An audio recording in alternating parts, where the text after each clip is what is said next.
then what is your thinking on now you have made it very clear. Now you just give me a comparative thinking when it comes to modern Correct. medicine and when you relate it to our ancient traditional therapies like Ayurveda, whether it is yoga, naturopathy, and then yoga is also a science now.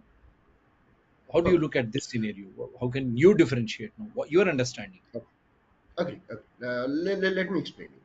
See, जो modern medicine का जो concept शुरू हुआ है, अगर आप उसके scientific research पढ़े, मैंने करीब करीब 18 डिसीजेस के ऊपर, जैसे पेन पैथोलॉजी है, अस्थमा है, डायबिटीज है, तो मैं कहूँ कि पर्टिकुलर अगर पेन पैथोलॉजी अगर आप चाहेंगे तो हम स्पेशल प्रोग्राम से पेन पैथोलॉजी पे करेंगे, क्योंकि मैं सुजोग थेरापी प्रैक्टिस करता हूँ जो वर्ल्ड की फास्टेस्ट थेरापी है पेन मैनेजमेंट में, जो कोई भी तरह का पेन 3 सेकंड टू 3 मिनट में कम कर सकता है।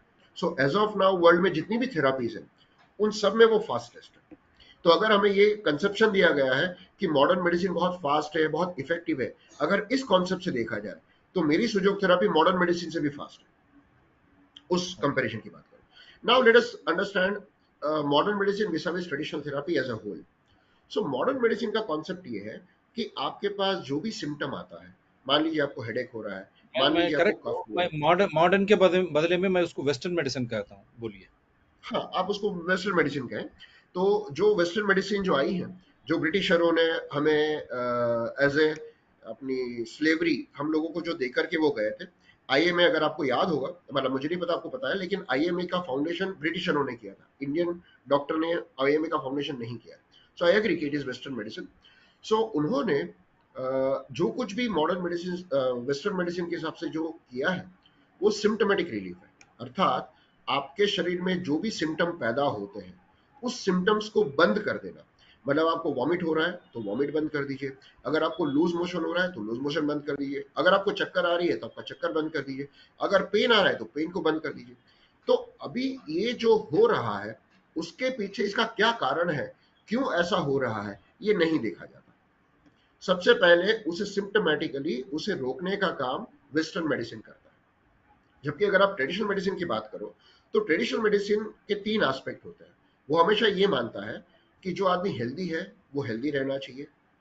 दूसरा, जो आदमी जिसके बॉडी में कुछ सिम्टम्स आए, उसे कुछ प्रॉब्लम हुई, सर्दी जुकाम हुआ, फीवर हुआ, पेन हुआ, तो वो क्यों आया, उसका क्या कारण है, और उस कारण को निकालने की वो कोशिश करते हैं। और जब कभी कोई बीमारी एक लंबे टाइम तक, जिसको हम क्रॉनिक फॉर्म बोलते हैं, जब वो क्रॉनिक रूप में आपके शरीर में एस्टेब्लिश हो जाती है, तो उस परिस्थितियों में यही आयुर्वेदिक मेडिसिन या ट्रेडिशनल मेडिसिन आप कहो, पंचकर्मा है, होम्योपैथी है, एक्यूपंक्चर है, जैसे मैं भी कॉमन कोल्ड से लेकर कैंसर तक के या क्रॉनिक पेशेंट्स के इंक्लूडिंग एनकोलाइजिंग स्पॉन्डिलाइटिस ऐसे पेशेंट्स को मैं ट्रीटमेंट करता हूँ। सो इन सब चीजों के अंदर थोड़ा टाइम लंबा लगता है, it takes little longer time, लेकिन बहुत सिस्टमैटिकली जो पैथोलॉजी चेंज हुई है, मतलब जिन चीजों की वजह से उस पूरी पैथोलॉजी के अंदर या फार्मिको फिजियोलॉजी के अंदर जो परिस्थितियों में चेंज हुआ है, उन चेंज को हम वापस रीसेट कर सकते हैं। ये ट्रेडिशनल मेडिसिन की स्ट्रेंथ है, जबकि मॉडर्न मेडिसिन ज्यादातर रिप्लेसमेंट में बिलीव करता है। ये मैंने वहाँ लेकिन एक understanding modern medicine western medicine में भी वहाँ पर भी डिजीज की खोज होती है, इन्वेस्टिगेशंस करते हैं, लैब इन्वेस्टिगेशंस है, और वहाँ पर भी प्रोविजनल डायग्नोसिस, ये डिजीज क्या है, ये टाइफाइड है या मलेरिया है, या बाद में फाइनल डायग्नोसिस भी हो जाती है और उसके तहत ही वो लोग दवाएं देते हैं। लेकिन आजकल ये कारपोरेट हॉस्पिटल्स आके आप जो बोल रहे हैं, ये ट्रेडिशनल जो प्रोविजनल डायग्नोसिस हो या वायरस हो या बैक्टीरियल हो, पैरासिटिकल इन्फेक्शन हो, उसके ऊपर डायग्नोस करके उसके हिसाब से वो लोग दवाएं देते हैं। लेकिन आजकल कारपोरेट करेक्ट। हॉस्पिटल उसको खत्म किया है, वो सिम्टोमेटिक ट्रीटमेंट नहीं वो देके। तो ये है, वहां पर भी डायग्नोस होता ना डिजीज का। नहीं, वहां पर आप जिस रिसर्च की बात कर रहे हैं 100% वहां रिसर्च होता है, लेकिन वहां रिसर्च क्या होता है, वहां पर रिसर्च फार्मेकोलॉजी का होता है। अर्थात मान लीजिए कि आपके पास एक्स वाई जेड बैक्टीरिया है या एक्स वाई जेड यीस्ट है, या जिसको हम फंगस इन्फेक्शन कहते हैं। वायरल इन्फेक्शन के ऊपर उनके पास कोई दवाई नहीं है, पूरा विश्व जानता है। सो जब हम इसकी बात करें तो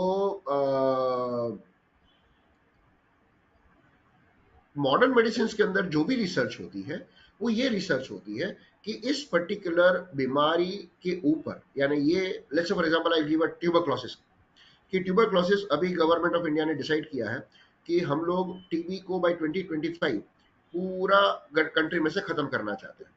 अब ये ट्यूबरक्लोसिस की जो दवाई है मॉडर्न मेडिसिन के अंदर, इसको एक रिसर्च करके दिया गया भाई ये दवाई का ये कॉम्बिनेशन जब दिया जाता है तो इस कॉम्बिनेशन से 6 मंथ्स या 9 मंथ्स के अंदर पेशेंट को आप ठीक कर सकते हो।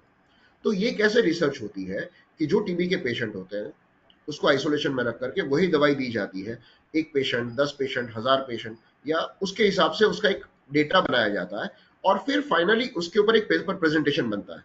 जैसे अगर आपको अभी पता हो तो कोविड 19 के अंदर अभी क्या हुआ है कि कोविड 19 एक नया वायरस आया था।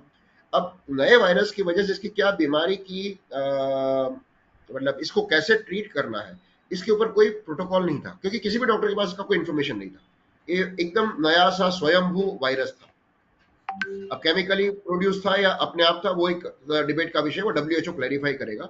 लेकिन अगर हम इसको एक वायरस के स्वरूप में देखें, एक बीमारी के स्वरूप में देखें, तो इसके ऊपर डब्ल्यूएचओ के पास 50,000 रिसर्च पेपर सबमिट हुए।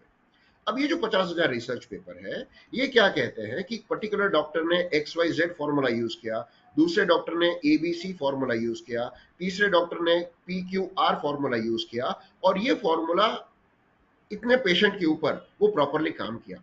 आपको जान के बड़ा आश्चर्य होगा, लेकिन इस 50,000 रिसर्च फॉर्मूला के अंदर 2,000 रिसर्च पेपर आयुर्वेद के भी है। यानी कि ड्यूरिंग कोविड 19 इंडिया के अंदर 2,000 डॉक्टरों ने कोविड पेशेंट के ऊपर आयुर्वेद की रिसर्च की। कुछ रिसर्च एलोपैथी के साथ हुई, कुछ रिसर्च एलोपैथी के बिना हुई। तो दोनों ही केस में ट्रेडिशनल थेरापी ऊपर हम ट्रेडिशनल थेरापी को कोविड 19 के ऊपर रिसर्च करके डब्ल्यूएचओ को दिया गया, और आज ही उसका रिजल्ट है। हम लोगों ने कोविड 19 का जो मैनेजमेंट किया, एज ए कंट्री की बात कर रहा हूँ मैं, एज ए डॉक्टर की बात नहीं कर रहा हूँ, एज ए थेरापी भी बात नहीं कर रहा हूँ। यानी यहाँ पर एलोपैथी डॉक्टर का वैक्सीनेशन, कोविड 19 मैनेजमेंट के जो हॉस्पिटल्स थे, प्राइमरी हेल्थ केयर सेंटर थे, या जिसको हम 24 अप्रैल 2020 को हर्षवर्धन जी ने हमारी मीटिंग ली थी सारे डॉक्टरों की, तेलंगाना के करीब करीब हम 100 डॉक्टर थे, और उसमें उन्होंने पूरा डिटेल में बताया था। अराउंड 70 मिनट्स हमारी मीटिंग चली थी, और उन्होंने बताया था कि उन्होंने क्या क्या प्रिपरेशंस की है कि कोविड 19 को मैनेजमेंट के लिए, क्योंकि तब हमारे पास इतना इंफ्रास्ट्रक्चर नहीं था। I mean we should be very honest to say this कि 2020 के अंदर कोविड 19 जैसी महामारी से लड़ने के लिए हमारे पास उतना इंफ्रास्ट्रक्चर नहीं था। सो उन्होंने उस इंफ्रास्ट्रक्चर को खड़ा किया। सो मॉडर्न मेडिसिन ने भी अपना बड़ा रोल प्ले किया, और ट्रेडिशनल मेडिसिन ने भी अपना रोल प्ले किया। एज अ रिजल्ट इसका बेनिफिट इंडिया की 140 करोड़ पॉपुलेशन को मिला।